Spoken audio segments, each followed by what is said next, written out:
အားလုံးပဲမင်္ဂလာပါ UK Match Day ရဲ့ Facebook နဲ့ YouTube Channel ကနေကြိုဆိုပါရစေ။ဒီတစ်ပတ်ကတော့ Premier League မရှိဘဲနဲ့ FA Cup ပွဲစဉ်တွေကစားဖို့ရှိတယ်ဆိုတော့သူတို့က FA Cup ပွဲစဉ်တွေကိုအများကြီးကစားဖို့ရှိတဲ့အခါမှာတောက်ကြနေ့က Aston Villa နဲ့ Liverpool ပွဲကတော့မကြီးရမသေးကြလို့ရွှေ့ဖို့ရှိတဲ့အချိန်မှာစနေနေ့ကပွဲစဉ်တွေကိုကြည့်ရင်စနေနေ့မှာဆိုရင်တော့ FA Cup က Everton က Rotherham ဆိုတဲ့အသင်းနဲ့ကန်ရပါမယ်။ Rotherham ကလက်ရှိမှာတော့ Championship ကအသင်းဖြစ်ပြီးတော့ Everton အသင်းအနေနဲ့ဒါဒီပြိုင်ပွဲမှာဘူဆွဲဖို့ပြင်မှထားနေတဲ့ Carlo Ancelotti တို့အဆင့်တနေရဖို့အတွက်ဆိုရင်ဒီလိုပွဲမျိုးကိုအနိုင်ရဖို့လိုအပ်တာပါတစ်ဖက်မှာလည်း Premier League ကလပ်တွေကဆိုရင်တခြားစိတ်ဝင်စားစရာအသင်းတွေပွဲတွေအများကြီးရှိတယ်ဗျ EFL ကရဲ့ Quarter Final အဆင့်ကိုတက်ခဲ့တဲ့ Stoke City အသင်းက Premier League က Leicester City နဲ့ရှင်ရမယ် Stoke City ကအမှန်တမ်းပြောရင် Championship ကအသင်းဖြစ်နေပြီးတော့ Leicester ကတော့လက်ရှိတကယ်ကိုကောင်းတဲ့အသင်းတစ်သင်းဖြစ်ပါတယ်ဒီကြားထဲမှာ Blackpool က Premier League ကလပ် West Brom နဲ့ကန်ရမှာဖြစ်ပြီးတော့ Arsenal အသင်းကတော့ Premier League အသင်းချင်းဖြစ်တဲ့ Newcastle နဲ့ကန်ရမယ်ဒီပြိုင်ပွဲမှာ14ချိန်ထိ Champion ဖြစ်ထားတဲ့ Arsenal အသင်းက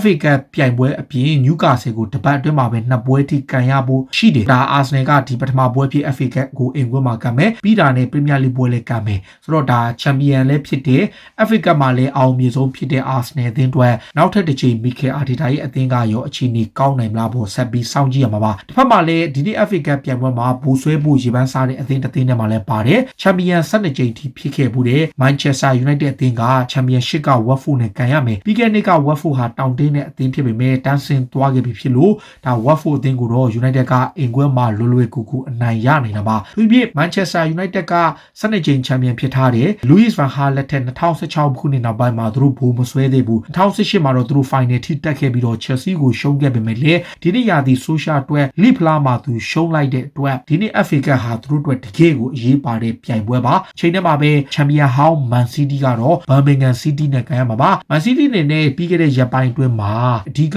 ပြိုင်ပွဲဖြစ်တဲ့ Chelsea ကိုရော Manchester United ကိုရောသူတို့နှစ်ပွဲလုံးနိုင်လိုက်တဲ့ခါမှာကလပ်သင်းရဲ့ယုံကြည်မှုအပြည့်အဝရှိတယ်ဒီနေ့ပွဲမှာတော့ Pep Guardiola အနေနဲ့သူတို့အသင်းကိုအဓိကကစားမတွေအားလုံးနားဖို့ရှိပါတယ်ဟိုတနေ့ကမကစားရတဲ့ Nathan Ake တို့ Emre Laporte တို့အပြင် Benjamin Mendy တို့တခြားလူငယ်ကစားမတွေအပြင်အပြောင်းနဲ့တွေအများကြီးမြန် City ကိုတွေ့ရမှာဖြစ်ပေမဲ့ Birmingham City က City ကိုရှင်ဖို့ခက်ခဲလာပါတယ်တစ်ဖက်မှာလည်း Chelsea အသင်းကတော့ Mokambi ဆိုတဲ့အသင်းဒီအသင်းကလက်ရှိ Premier League ကနေရင်အဆင့်၄မှာရှိတယ် Premier League Championship League 1 League 2ပေါ့သူတို့ League 2 ကလပ်အသင်းနဲ့ကန်ရမယ် Stamford Bridge ကကွဲမှာ Lampard ကတော့လူငယ်တွေအားလုံးကိုထုတ်သုံးသွားမယ်လို့ဆိုထားပါတယ် Lampard ကိုယ်တိုင်ကလည်းဒီနေ့ရာသီမှာ pressure တွေအပြည့်ဖြစ်နေတဲ့အချိန်လူငယ်တွေကိုသူထုတ်သုံးသွားပြီးတော့ပွဲကြီးတွေမှာသူအနေနဲ့ကစားမတွေ fresh ဖြစ်နိုင်အောင်သူသုံးသွားမယ်လို့ဆိုထားတယ်ဒါပေမဲ့ကျွန်တော်အမြင်တော့ဂိုးပေါက်ပျောက်ဆုံးနေတဲ့ Timo Werner တို့ Kai Havertz တို့ကစားမတွေကိုသုံးပြီးတော့ယုံကြည်မှုပြန်ရအောင်သူစွမ်းဆောင်ကောင်းစွမ်းဆောင်သွားနိုင်ပွဲရှိပါတယ်တစ်ဖက်မှာလည်း Tottenham Hotspur ကတော့ Premier League ကနေရင်အဆင့်၈ပျော်တန်းကလပ်လေးဖြစ်တဲ့ Marine ဆိုတဲ့ကလပ်လေးနဲ့ရှင်ရမယ်ဒီကလပ်လေးက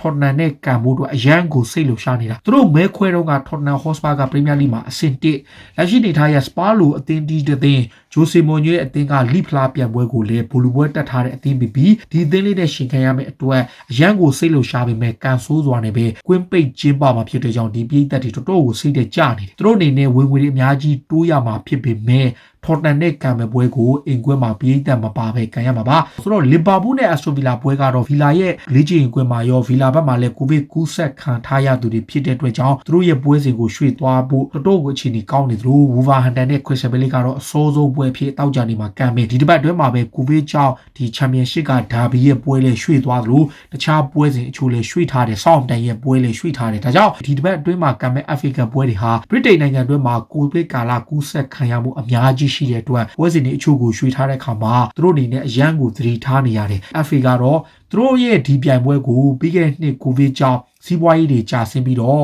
ဝင်ငွေတွေရောသွားတဲ့အတွက်စုချင်းငွေတွေကိုလည်း short ပေးမယ်လို့ဆိုပါတယ်ပြီးခဲ့တဲ့နှစ်ကချန်ပီယံဖြစ်တဲ့ Arsenal ကစုစုပေါင်း 6.8 သန်းထိရပါမယ်ဒီနေ့ပြိုင်ပွဲမှာဘိုးဆွဲတဲ့အသင်းကပေါင် 3.4 သန်းပဲရမှာပါတဝက်ပဲပေးတော့မှာဒုတိယရတဲ့ Chelsea ကပြီးခဲ့တဲ့နှစ်တုန်းက 3.6 သန်းထိရပါမယ်ဒီနေ့ဒုတိယရမယ့်အသင်းက 1.8 သန်းပဲရမယ်ဆိုတော့ဒါ FA Cup ကခါတိုင်းနှစ်လောက်တော့စုချင်းငွေတော့မများဘူးဒါပေမဲ့သူတို့ကတော့အတိုင်းအတာတစ်ခုတည်းတော့ပေးမယ်ဒါပေမဲ့ FA Cup ပြိုင်ပွဲကအခုလောလောဆယ်မှာကမ္ဘာမှာသက်တမ်းအရေးဆုံးပြိုင်ပွဲနှစ်ပေါင်းအပြင်150ရှိပြီသူတို့150ရှိတဲ့ဒီပြိုင်ပွဲမှာအသင်းကြီးတော်တော်များများကတော့သူတို့ချန်ပီယံဖြစ်ချင်ကြတယ်အထူးသဖြင့်ပြိုင်ပွဲရဲ့အစင်လာပြိုင်ပွဲရဲ့မှတ်တမ်းရဘိုးဆွဲချင်ကြတဲ့အသင်းတွေလည်းအများကြီးရှိကြတယ်ဒါပေမဲ့ FA Cup သမိုင်းမှာအောင်မြင်ဆုံးအသင်းက Arsenal အသင်းပါ14ကြိမ်ချန်ပီယံဖြစ်ထားတယ်ဒါပေမဲ့ 3နှစ်ဆက်ချန်ပီယံဖြစ်ထားတာကဝန်ဒရာအသင်းတစ်သင်းနဲ့ပြီးတော့မှဘလက်ဘန်ရိုဘာအသင်းတစ်သင်းပဲရှိနေတာဒါသူတို့က consecutive အနေနဲ့3နှစ်ချန်ပီယံဖြစ်ထားတာတခြားအသင်းတွေနဲ့တိတ်ပြီးတော့မရှိ FA Cup မှာအာဆနယ်အသင်းက21ကြိမ်ဘူလူပွဲထိတက်ထားပြီးတော့သူတို့ကအများဆုံးရှင်ခွင့်ရထားတာပါ